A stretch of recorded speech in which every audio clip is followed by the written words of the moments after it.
Sue and I visited Portland, Maine recently and decided to take the Portland, Maine Fire Truck Tour. We've been to Portland several times and enjoy the waterfront area, but wanted to learn more about the city. The tour departs from Commerce Street near the DeMillos parking lot and takes just under an hour. Before heading out on our tour, we decided to grab a quick lunch at the Portland Lobster Company.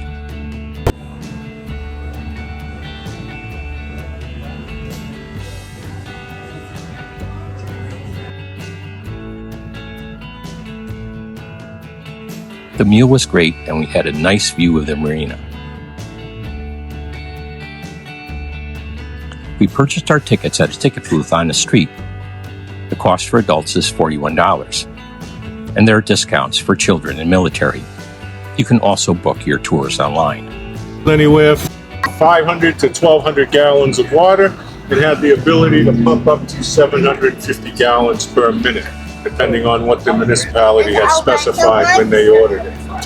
This particular truck served the village of Center Harbor, New Hampshire, which is on the north end of Lake Winnipesaukee. We don't go any faster than 25 miles an hour. If you see me on the left-hand side of the road or zigzagging my way through the streets, I haven't fallen asleep. I'm trying to avoid our manhole covers that aren't even, just like everybody else's town, right?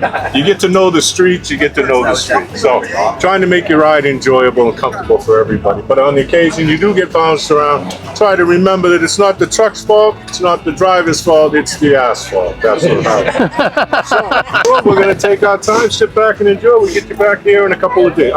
About an hour. Thank you. All right, how are we doing, folks? Great. My name is Matt Dodge. I'll be your tour guide today. Share some cool stories about the city here. Obviously, a focus on the fire history here in town, as we've burned down 4 times throughout the years, but talk a lot more contemporary stuff as well. Great overview of the islands, lighthouses, some unique features of Casco Bay. And here, show you a little overview of our route. We're going to start down here in the Old Port neighborhood on Commercial Street, and east and climb up Munjoy Hill. Make our first stop at Fort Allen Park. We'll get to see all the islands of Casco Bay, some lighthouses. Continue along the eastern prom before coming back to Congress Street, pretty much the main street of downtown Portland. That gets us over to the west end. We'll see some beautiful historic homes.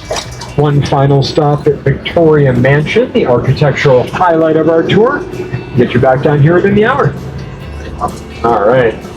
So we start down here on Commercial Street. Now, if this were about 200 years ago, we'd all be underwater right now, because this entire neighborhood is entirely man-made. They needed all the room they could get for the maritime industry back in the day when Portland was a very busy shipping port. So they basically created this whole neighborhood down here. Same goes for the Bayside neighborhood, which we'll discuss a little bit later. In that busy shipping history, we have the U.S. Custom House to our left here. This is where they process the taxes and tariffs on all the goods coming through town in our busy shipping days. Just to put things into perspective, in the late 1800s, they're doing about $1 million a year in taxes and tariffs there, which, if you adjust for inflation, would easily make Portland one of the more productive ports in the country at that time. Off to the right, you'll see the Maine State Pier and some of our Casco Bay ferry boats, these white, yellow, and red boats. These service the 7 islands of Casco Bay that are part of the city of Portland. You can see on our screen. The most populated being Peaks Island. About a 15-minute ferry ride out there. Beautiful little place to visit. One of my best recommendations for things to do here in Portland is take the ferry out to Peaks, rent some bikes, and do a little bike around the perimeter of the island there. Really cool to explore. Now, between the Maine State Pier to our right and the Ocean Gateway Terminal coming up ahead on our right in just a moment, we can accommodate 2 big cruise ships at a time here in Portland. We've become quite the cruise destination here in town over the last couple of decades, setting records pretty much every year with cruise ship traffic. It's supposed to set a new record this year with more than 200,000 people coming in off cruise ships, which in a state of 1.5 million certainly has a big impact on the economy. Tourism is easily the #1 industry here in Maine, whether it be bars and restaurants, hotels and lodging, or the tour like the one you're on right now. Although it really gets a lot busier in the fall. Everyone wants that New England in the fall experience. So the really big cruise ships really start to show up late August through the end of October. Got a lot of music and arts festival going on today, the Resurgam Music and Arts Festival. Not exactly sure how admission works there, but I do think there's a little like food truck and some vendors set up. I think that part's free. I'm not sure if the music part is free, but definitely wander down here later if you'd like to check out some cool local arts and culture. You see the train track right in front of the cruise ship terminal. That is where normally you'll find the Maine narrow gauge railroad parked right there. These days the narrow gauge just has a little mile and a half tour down the east end and back, but way back in the day this train used to stretch all throughout the state of Maine, specifically up into the western mountains on this red line. The train is named after the very narrow gauge of the rail it rides on. It's only 18 inches wide. That narrow gauge basically allowed you to snake between all those mountain passes up here in western Maine, get to places where larger trains couldn't have reached. We have Shipyard Brewing in this neighborhood behind us, one of the better-known breweries in the state. Other well-known Maine breweries include Allagash and Bissell Brothers Brewing. So we got quite the craft brew scene here in town. There's actually a whole neighborhood called East Bayside on the other side of Munjoy Hill to our left. But there's so many breweries all within a couple of blocks of each other in this East Bayside neighborhood that it's often referred to by the locals as Yeast Bayside. Great place to spend the afternoon, trying some local beer. Speaking of local booze, we have Maine's #1 selling liquor, Allen's Coffee Brandy. Maine's #2 selling liquor is the smaller bottle of Allen's Coffee Brandy. Brings us to our first stop at Fort Allen Park. And we will be stopped here for about 6-8 minutes if one. Fort Allen Park dates to the late 1800s. If you look to the left, you'll see Munjoy Hill to the left. It was once owned by the Munjoy family. It all used to be grazing land owned by the Munjoys. They would charge locals a small fee to graze their livestock up here. Now, some of the most expensive real estate in the state of Maine. A little overview of the Casco Bay Islands on the screen for you. These were once called the Calendar Islands because there was said to be one for every day of the year. Bit of artistic license there is actually about half that. It's around 170. Again, Peak's the most populated. The one that we like to single out on our tour here, though, is the closest one to town, House Island. This is the one right here. For most of you on the truck, it's going to be right behind the flagpole. You'll see sort of in two parts. You have the right part there. You'll see the little fortifications, looks like, dug into the hill. The little strip passage, you can see the ocean. And in that left part of the island, you'll notice the gray doctor's house to the far left. That's where House Island gets its name from. But this island was once better known as the Ellis Island of the North. Served to welcome immigrants into America when Ellis Island in New York City was either over capacity, dealing with a quarantine, something like that. So you had folks from all over the world coming to America through House Island back in the day. Specifically a lot of Irish and Italian immigrants, many of whom stuck around to make up a big part of the demographics here in town today. Approved and actually get the funds appropriated, but it wasn't completed for 50 years. As you can imagine, a 5-decade delay is a big deal in any construction project, but especially one that involves military hardware. You know, a lot can change in terms of weapons development over the course of a half-century. That's all to say that by the time the fort finally came online in 1865, it was already obsolete. So in theory, and luckily this never happened, but technically an enemy ship could have sailed into Portland Harbor, anchored just outside of the range of the fort, and completely destroyed the fort with its cannons before the fort could have reached it with a single weapon. Good, the story goes the one time they fired the cannons here just to test them out, the concussive force of the blast broke most of the windows on the fort and a bunch on the mainland as well. Famously, we have Portland Headlight. Located out in Cape Elizabeth, 2 towns away, so it's a little trickier to see. Frankly, it's amazing we can see it at all. It was about a 20-minute drive from here. Portland Headlight was commissioned by George Washington himself in 1791 and said to be the most photographed lighthouse in America. We have some really dramatic tides here in Maine too, so as we approach low tide, you're going to see a lot more of that ledge out there, whereas at high tide, it completely disappears, and tides vary by as much as 10 or 12 feet between high tide and low tide. which sounds crazy, but it's actually nothing compared to what you'll see if you head a little bit northeast from here, up in the Bay of Fundy region of Canada. Those are the most extreme tides in the world up there. It vary by 50 feet between high tide and low tide. Eastern Prom Park, off to our right. Designed by the Olmsted brothers, famous landscape architects who designed many of America's most famous public parks, including Central Park in New York City, Yosemite National Park. They did the Biltmore Estate. They did all the landscaping for the Chicago World's Fair back in the day. Pretty much every prominent American city used to have an Olmsted Brothers Park. We had 2 of them here in town, which lets you know how big of a deal we used to be in our busy shipping days. And there's also a little sandy beach right down there behind the trees. We have all our food trucks down here. See this obelisk to the right? Each side honors one of the names that Portland has gone by throughout its history. The area was originally known as Mashagon, which is the Algonquin word for Great Neck to describe the peninsula. The area was later home to a small fishing village called Casco, and that's where Casco Bay gets its name from. Later went by the name Falmouth, back when we were part of Massachusetts. A lot of folks don't know, Maine was actually part of Mass for much of its early history. Portland, Oregon is actually named after Portland, Maine. They wanted to get the West Coast city off to a promising start, so they decided to name it after an already successful East Coast port town. And out past the tennis courts, you'll see Mackworth Island in Casco Bay. We like to point out Mackworth because it's probably your best chance to step foot on a Casco Bay island, unless you brought your boat with you on vacation here. It's because it's connected to the land by this causeway, so you can actually drive right up to Mackworth in the neighboring town of Falmouth.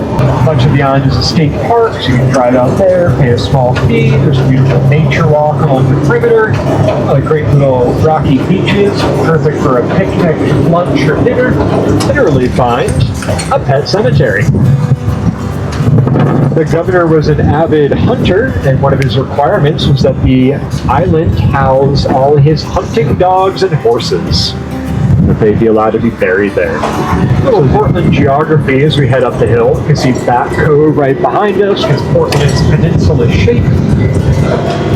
As we said though, because of those tides, that becomes pretty much a big mud flat for about half the day out there, so you don't really see people using it for boating or anything like that. The peninsula itself is about 3 miles east to west and 1 mile top to bottom.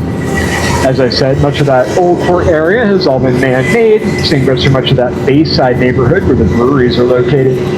Portland itself has a population of about 80,000, but the greater Portland region is about 250,000, which means roughly 1 out of every 6 Mainers lives within a half hour of where you are right now. Of course, much of Maine's population concentrated along the coast and in the central part of the state. Northern Maine, largely uninhabited, especially that western half of the northern part where the Appalachian Mountains come through. Really wild up there. They didn't bother giving a lot of the towns names, actually. They just go by this naming convention where it's T number, R number, so T3R9, T4R6. World Park for the great views of downtown Portland you get. Really nice at sunset. Used to live right across the street in that blue apartment building. Got to enjoy many sunsets. I did look it up last summer. That building recently sold for $1.3 million. I can tell you, as someone who lived there, it is not worth $1.3 million. That's just how crazy the real estate market's got here in town, as it has everywhere, but it's especially drastic here on the East End because, as I said, historically it's the more working class side of town. Back in my grandmother's day, this is essentially the Irish Catholic ghetto of Portland when she lived up here. Going way back, it was all your sailors and dock workers, largely Irish and Italian, who lived on this part of town. These days, like I said, some of the most expensive real estate in Maine. $100 a month for rent, and I could see the ocean from my living room. So, it was too good to be true, but certainly nice while it lasted. Make our second stop and take in this unique landmark off to our left. We're free today! Oh, really? Nice. All right. When are you open to? We close, I think last one was 3:30. So this is Portland Observatory.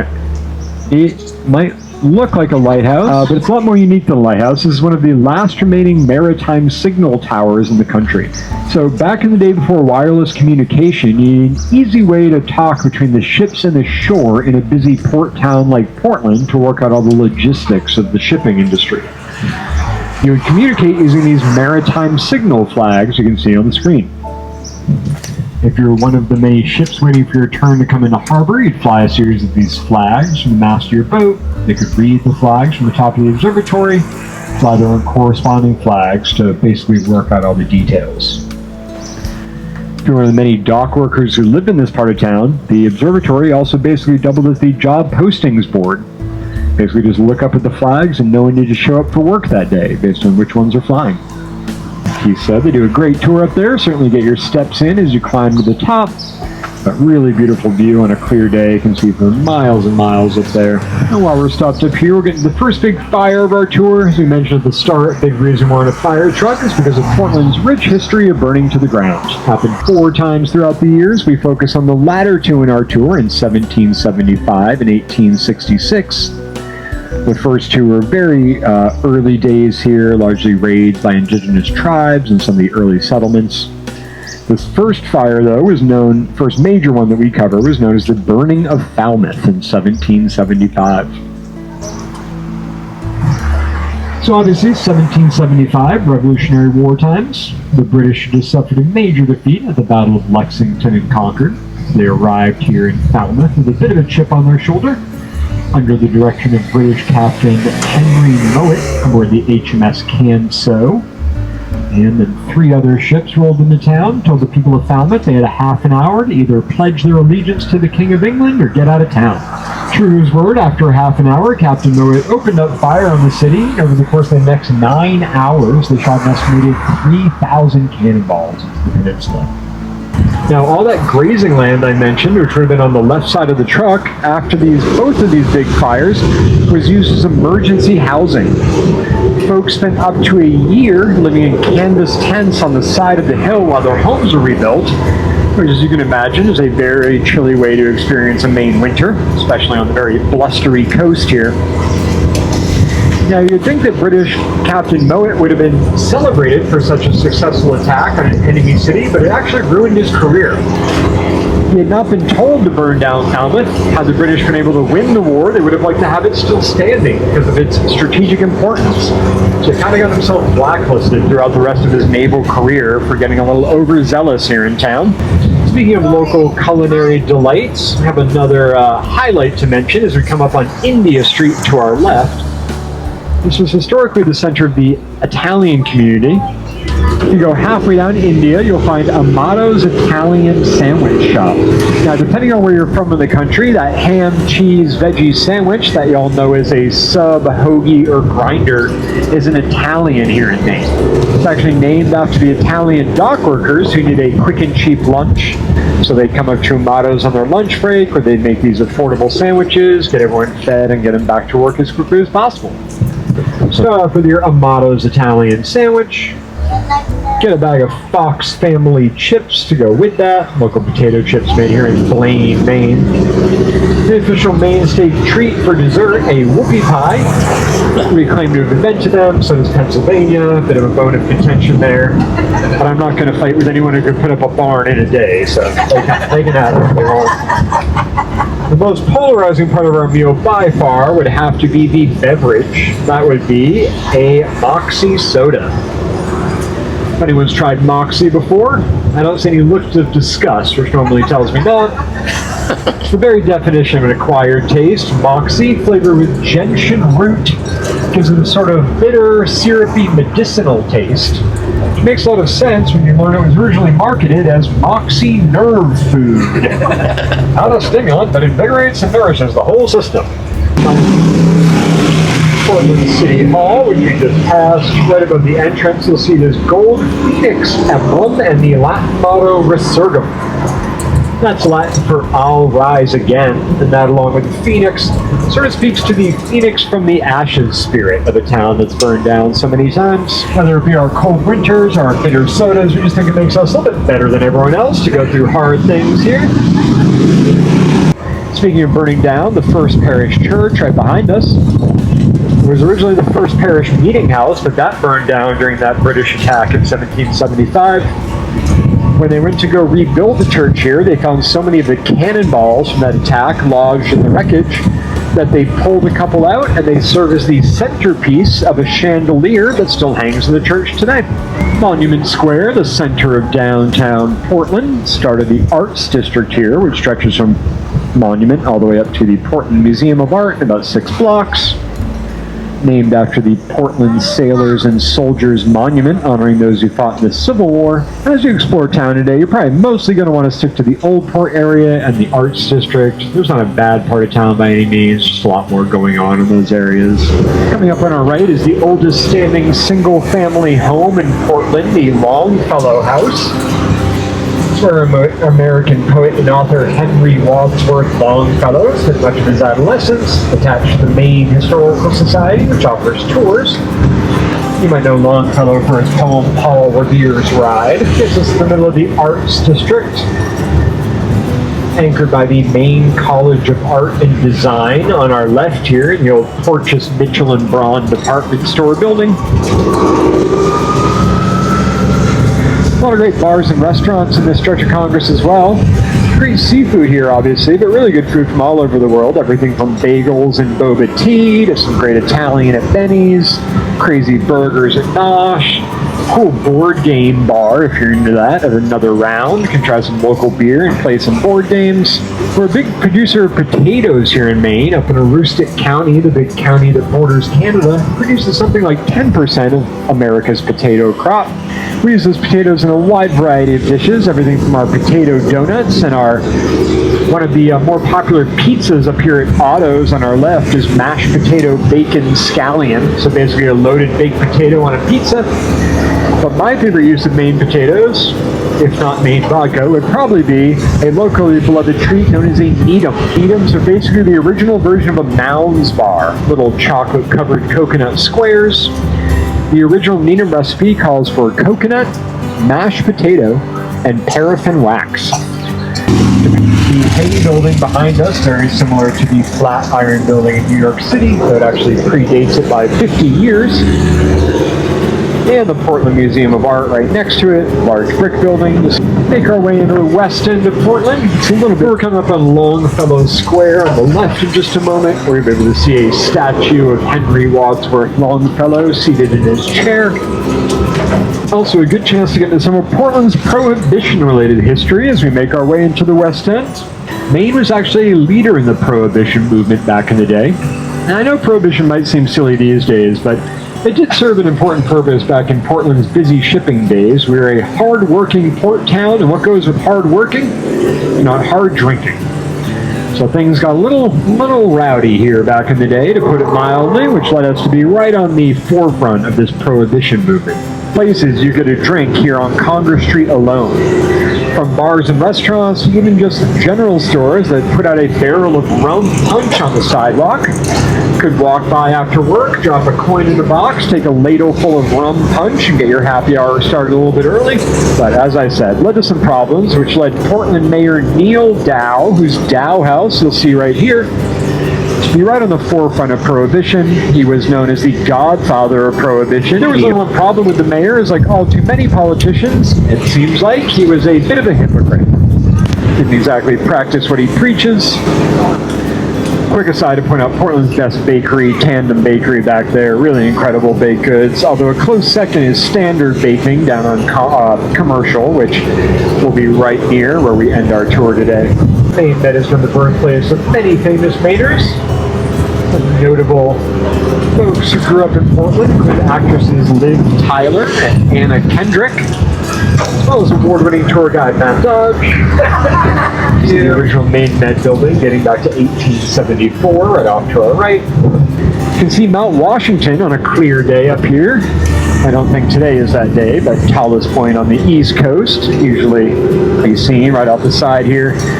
So we're up on Western Prom right now. This is the place to see and be seen among wealthy Portlanders back in the day. You would literally promenade up and down the street in your finest hoop skirt or horse and buggy. It's where all your business leaders, politicians, socialites, other movers and shakers had their big mansions up here on the west end of Portland. A lot of beautiful historic homes up here in this part of town, but the one that we like to focus on is coming up on our left here in the West Mansion. Back when it was built in 1911, the West Mansion was actually the most expensive home in Portland at $100,000. Sold a couple of years ago for $2.3 million. This is very well preserved over the years. Sort of has to be, because like many of these West End homes, it is on the National Register of Historic Places. And it's worked well. This West End neighborhood is said to have some of the best preserved Victorian era style architecture in America. You'll notice this little sort of alley coming up on our left here. This is how you accessed all the carriage houses that served as the garages back in the horse and buggy days. You'll see the plaque on the front of 112, this clear and blue plaque on the brick to the right of the entrance. If you see one of those plaques, it's how you know a building is on that historic register. You'll see quite a few of those in the west end of town and in the downtown part of Portland. Yeah, beautiful. All the exposed beams here in the West Mansion up there. Beautiful fireplace. And you'll see that carriage house in the backyard of one of my favorite West End homes off to the left. A little more modest by West End standards. And Western Cemetery right across the street. Final resting place of many Portland residents, including the parents of Henry Wadsworth Longfellow. Now, there's a rumor that Longfellow's parents were buried with one of his unpublished manuscripts, which led some enterprising Portlanders to try to dig up the graves, retrieve that manuscript. They didn't find the manuscript, but they also didn't find Longfellow's parents.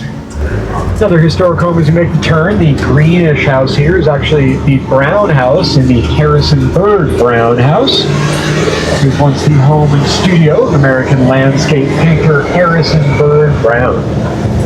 As we make our way back into town, get into some of that maritime shipping history I alluded to at the start of our tour. Portland used to be a major shipping port before that traffic dried up very suddenly about 150 years ago. This all has to do with advances in shipbuilding technology. So for a long time, Portland was the northernmost East Coast port that didn't freeze over during the winter. So it could be accessed all year round, and it's a very logical primary trading port for goods coming across the Atlantic. Well, about 175 years ago, they started developing these ice-breaking ships. These ships had metal hulls and steam engines. That combination allowed them to plow right through the ice, keep these ports from freezing over. As soon as these ships came on the scene, Halifax, up in Nova Scotia, Canada, pretty much just overnight took all of Portland shipping traffic. They're about a day, day and a half closer to Europe, which means you can save about 2 or 3 days round trip. You just can't run a successful shipping company if you're going to spend an extra 3 days at sea. So, West End landmark Ruski's Tavern off to our right. Been in operation since 1892. Famous for the fact that they open up at 8 a.m. every morning there. Said to be Portland's favorite place to drink its breakfast. There at Ruski's. Some unique architecture here. You'll see these row houses off to the right. Not a very common style here in Maine, row houses.